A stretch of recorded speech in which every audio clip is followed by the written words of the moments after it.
안녕하세요. 한 주도 잘 지내셨습니까? 오늘은 눕기를 가지고 새해 복 많이 받으세요라는 제목을 하나님의 말씀을 전하겠습니다. 돌아오는 2월 1일이 설이죠. 아마 이번 설에 가장 많이 하고 듣게 되는 말이 새해 복 많이 받으라는 이야기일 것입니다. 아마 세상에 복 받기를 싫어하는 사람은 없을 것 같습니다. 모든 사람은 복을 받아 복된 인생을 살기를 원합니다. 세계의 모든 사람이 복받기를 원하지만 아마 세계에서 가장 복받기를 좋아하는 민족이 우리나라 사람들일 것입니다. 우리나라 사람들은 유독 복을 좋아합니다.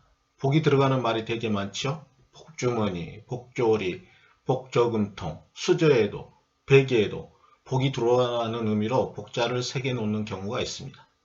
정말 우리나라 사람들 복받기를 사모하는 민족인 것 같습니다. 한국 사람들은 복을 받을 수만 있다면 어떻게 해서라도 복을 많이 받으려고 합니다. 이런 복받기를 좋아하는 우리의 심성은 신앙생활을 하면서도 그대로 드러납니다. 복받고 싶어하는 것은 우리 그리스도인들도 예외가 아닙니다. 그렇게 예수 믿고 복받으라는 소리를 많이 하게 됩니다. 예수 믿으면 복받는다는 말이 잘못된 것은 아니죠.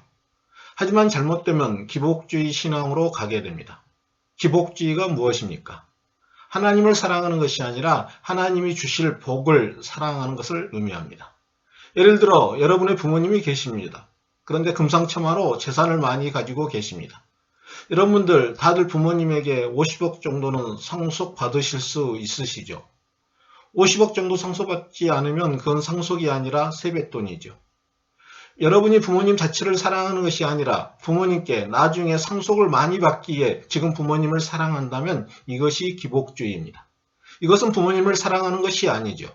부모님이 가지고 계신 돈을 사랑하는 것입니다. 이처럼 하나님 자체를 사랑하는 것이 아니라 하나님이 주실 복을 사랑하는 것이 기복주의 신앙입니다. 기복주의 신앙을 가지게 되면 복만 준다면 신앙도 저버리게 됩니다. 복 주는 곳을 따라가게 되어 있습니다. 그렇게 종종 세상 사람들은 복을 달라고 빌 때 하나님, 부처님, 조상님, 온갖 잡신들을 다 동원합니다. 누구든지 나에게 복을 주기만 하면 믿겠다는 의미입니다. 우리 그리스도인들이 하나님 자체를 잘 믿으면 당연히 하나님의 복을 받을 수 있습니다. 신앙생활을 잘하는 사람이 하나님의 복을 받는 것은 당연합니다. 하지만 성경이 말하는 복은 세상에서 말하는 복의 개념과는 차이가 있습니다. 세상에서 말하는 복은 일반적으로 행세적이고 물질적인 것에 초점이 맞추어져 있습니다. 아프지 않고 건강하는 것, 물질이 많은 것, 세상에서 성공하는 것, 평안한 삶을 사는 것을 복이라고 이야기합니다. 하지만 성경이 말하는 복은 건강이나 돈이나 성공이나 안락한 삶을 포함하기도 하지만 반드시 물질이나 건강으로 나타나는 것은 아닙니다. 물질이나 건강이나 이 세상의 성공만을 기준으로 하여 복이라고 판단하면 성경에 나온 예수님과 제자들, 또 구약의 선지자들은 모두 복받은 사람이 아닐 것입니다. 예수님의 제자들과 구약의 선지자들을 복받지 않은 사람이라고 말할 수 있습니까? 아니죠. 그 누구보다도 복을 많이 받은 사람들입니다. 하지만 인간적인 눈으로 봤을 때 매우 힘든 삶을 사셨습니다. 그렇게 성경에서 말하는 복은 안정적인 삶을 반드시 보장하는 것은 아닙니다.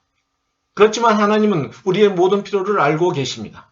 그렇게 우리에게 필요한 것들을 채워주실 것입니다. 그렇다고 내가 원하는 것만큼 받고 내가 원하는 것을 반드시 채워주시는 것은 아닙니다. 내가 필요한 만큼, 내가 원하는 만큼 받아야 복받았다고 할 수는 없습니다. 하나님께서 나에게 필요한 만큼 주실 것이고 하나님이 원하시는 곳에 나를 사용하실 것이라는 믿음이 중요합니다. 그렇게 내가 정해놓은 가치, 물질, 사회적 이치와 성공에 대한 여부를 가지고 복의 기준으로 삼아서는 안 됩니다. 또 나에게 하나님의 복이 주어졌을 때 나 자신만을 위한 것이 아님을 알아야 합니다.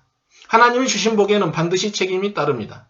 나에게 물질이나 권세가 주어졌다면 이웃과 형제를 위한 하나님의 바른 뜻을 실현하는 도구로 사용되어야 함을 잊지 말아야 합니다. 하나님의 은총을 받은 사람은 자신에게 주어진 물질이나 권세를 자기 것으로 주장하여 자신을 위해서만 살아가지 않습니다. 주어진 물질이나 권세를 가지고 어려운 사람을 도와주고 하나님의 뜻을 이 땅 가운데 이루어가는 데 사용해야 합니다. 룻기는 4장으로 이루어진 한 가족의 역사를 우리에게 이야기해 줍니다. 룻기에 보면 복받은 사람들이 나오지요. 룻기의 주인공을 할 수 있는 사람은 세 사람입니다. 누구입니까? 룻과 그 시어머니 나오미, 그리고 나중에 룻의 남편이 되는 보아스입니다. 물론 처음에는 룻과 나오미는 많은 고생을 했습니다. 하지만 나중에 이 세 사람은 다 하나님의 큰 복을 받아 아주 행복한 인생을 살아갑니다. 나오미는 보아스가 그 아들의 기업을 물려주었기 때문에 말년을 행복하게 살아갑니다. 더욱이 사랑하는 며느리 룻이 낳은 손자 오벳을 키우며 아주 행복하게 살았습니다. 룻은 이방 여인이었는데 하나님 백성이 되고 특히 다윗의 중조모가 되며 예수님의 족보에까지 들어가게 됩니다. 보아스도 젊고 착한 아내를 얻고 이리한 다윗 가문의 조상이 되며 예수님의 족보에 들어갑니다. 요즘은 남자들만 어린 여자하고 결혼하는 것을 좋아하는 것이 아니라 여자분들도 젊은 남자와 결혼하는 것을 능력이라고 복이라고 생각하십니다. 어떤 나이 드신 여성분이 하나님께 자신의 소원을 빌었다고 합니다. 하나님, 제 소원은 우리나라의 운하를 파는 것입니다. 남북 간의 운하를 꼭 파게 해주세요. 그러자 하나님은 좁은 국토에 꼭 운하가 필요하냐고 말씀하시면서 다른 소원을 말해보라고 하셨습니다. 그러자 이 여성이 이번에는 아주 간단한 것이니 하나님이 꼭 들어주셔야 한다고 말했습니다. 저 방탄소년단 멤버 가운데 한 명이랑 결혼하게 해주세요. 그러자 하나님께서 난감한 표정을 지으면서 그 여성에게 이렇게 말씀하셨다고 하지요. 삽 가져와라. 룻기는 해피엔딩으로 이루어졌습니다. 룻과 나오미와 보아스의 모습은 하나님으로부터 복을 받는 비결이 무엇인지 우리에게 잘 알려줍니다. 하나님의 복을 받는 방법에 대해서 오늘 본문이 룻기를 통해 한 가지만 살펴보겠습니다. 하나님께 복을 받을 수 있는 비결은 다른 사람을 마음을 다해 축복해 주는 것입니다. 룻기를 읽으면서 우리 마음이 따뜻해지는 것은 이 책에 악한 사람이 등장하지 않고 모두 서로 축복해 주는 사람들이 나오기 때문입니다. 특히 나오미와 룻과 보아스는 다른 사람을 많이 축복해 줍니다. 나오미는 두 며느리를 돌려보내면서 축복해 줍니다. 나중엔 룻의 행복을 위해 노력합니다. 또 룻에게 이삭을 많이 죽게 해주었다고 보아스를 두 번이나 축복해 줍니다. 보아스는 자기 밭에서 일하는 사람들을 만날 때 축복해 줍니다. 농부들도 보아스를 축복합니다. 보아스는 룻이 연약한 시어머니를 돌보러 타국에 왔다고 축복합니다. 요즘 우리 상황에서 룻은 이해가 잘 안 될 것입니다. 요즘 며느리들 가운데는 시어머니라는 소리만 들어도 갱기를 일으키신 분들이 있어 시금치 나물도 먹지 않는다고 하죠. 며느리들이 명절 때 시댁에 가기를 싫어합니다.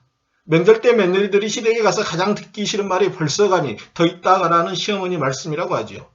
하나님이 우주를 창조하신 이래 가장 행복한 여인이 하와라는 말이 있지 않습니까? 그 이유는 여러분도 아시는 것처럼 하와에게는 시어머니가 없기 때문이라고 합니다. 룻은 자기 남편이 죽고 없었기 때문에 시어머니를 떠난다고 해서 전혀 비난받을 상황이 아니었습니다. 또 룻이 남편의 기업을 되찾으려고 늙은 보아스에게 시집오려고 하는 것을 보고 보아스는 룻을 축복합니다. 룻은 따로 축복의 말은 하지 않으나 시어머니의 유익을 위하고 남편의 가문을 위해 모든 것에 순종합니다. 룻은 말이 아니라 행동으로 축복을 했다고 볼 수 있습니다. 이들은 이렇게 서로 축복해주고 축복을 받습니다. 또 다른 사람들로부터도 축복을 많이 받습니다. 룻기에 나온 사람들은 서로 축복해주고 축복을 받음으로써 결국 모두가 큰 복을 받습니다. 여러분, 새해에 흔히 인사하는 것처럼 복 많이 받고 싶으십니까?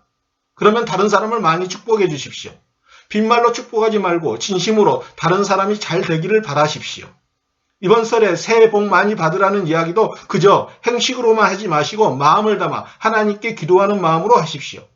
그게 우리 모두가 잘 되는 길이고 나 자신도 복을 받는 길입니다. 다른 사람이 잘못되어야 상대적으로 내가 잘 된다고 생각하지 마십시오. 다른 사람이 잘못되면 나도 불행해집니다. 이웃이 다 굶주리고 있는데 나 혼자 좋은 음식을 먹으면 맛이 나겠습니까? 이웃이 다 잘 돼야 나도 행복해지는 것입니다. 우리 속담에 사촌이 논사면 배가 아프다는 말이 있지요. 우리는 남이 잘 되는 것을 싫어할 때가 많습니다. 그렇게 남의 불행은 나의 행복이라는 말이 있을 정도입니다. 하지만 결코 그렇지 않습니다. 남이 잘 되어야 나도 잘 될 수 있습니다. 남이 불행해지면 상대적으로 내가 더 행복해지는 것 같지만 결코 그것은 행복이 아닙니다. 다른 사람이 행복해져야 나도 행복해집니다. 내가 남의 행복을 기원해 줄수록 하나님께서 나에게도 더 큰 복을 주신다는 것을 잊지 말아야 합니다. 우리가 다른 사람을 축복하면 그 축복은 결코 헛되지 않습니다. 그 사람에게 전달됩니다. 만일 그 사람이 받을 자격이 없으면 나에게 돌아옵니다. 마태복음 10장 12절 13절을 보면 예수님이 제자들을 선교하러 보내시면서 이렇게 말씀하십니다. 또 그 집에 들어가면서 평안하기를 빌라. 그 집이 이에 합당하면 너희 빈 평안이 거기 임할 것이요. 만일 합당하지 아니하면 그 평안이 너희에게 돌아올 것이니라. 평안을 빌어 주었는데도 평안을 누릴 자격이 없으면 오히려 그 사람은 평안을 누리지 못하고 평안을 빌어주는 사람에게 되돌아온다는 말입니다. 이와 마찬가지로 복을 빌어주었는데도 그 사람이 복을 받지 못할 그릇이라면 그 복이 복을 빌어주는 사람에게 돌아옵니다. 그렇다고 이번 설 명절 동안에 복 받지 못할 사람만 골라서 새해 복 많이 받으라고 인사해서는 안 됩니다. 저와 여러분이 말로 축복해주는 순간 그 축복은 단순한 말이나 생각이 아니고 실체가 되도록 설 명절 동안 만나는 사람에게 인사를 할 때 진심을 담아 새해 복 많이 받으세요라고 해야 합니다. 하나님께서는 눕기를 통해 우리가 연초나 설 명절에 흔히 하는 인사인 새해 복 많이 받으세요가 실제가 되는 방법에 대해 알려주셨습니다.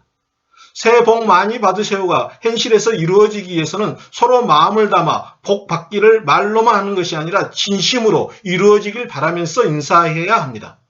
하나님께서는 저와 여러분이 2022년에는 룻기에 나온 사람들처럼 서로 마음을 담아 축복하여 복 많이 받는 한 해가 되길 소망하십니다. 기도하시겠습니다. 하나님 아버지, 저희들도 룻과 나오미와 보아스처럼 서로 진심으로 축복하여 하나님의 복을 받아 누리는 2022년이 될 수 있도록 이끌어 주시옵소서. 예수님 이름으로 기도하옵나이다. 아멘. 행복한 설 명절 보내시길 바랍니다. 그리고 새해 복 많이 받으세요. 감사합니다.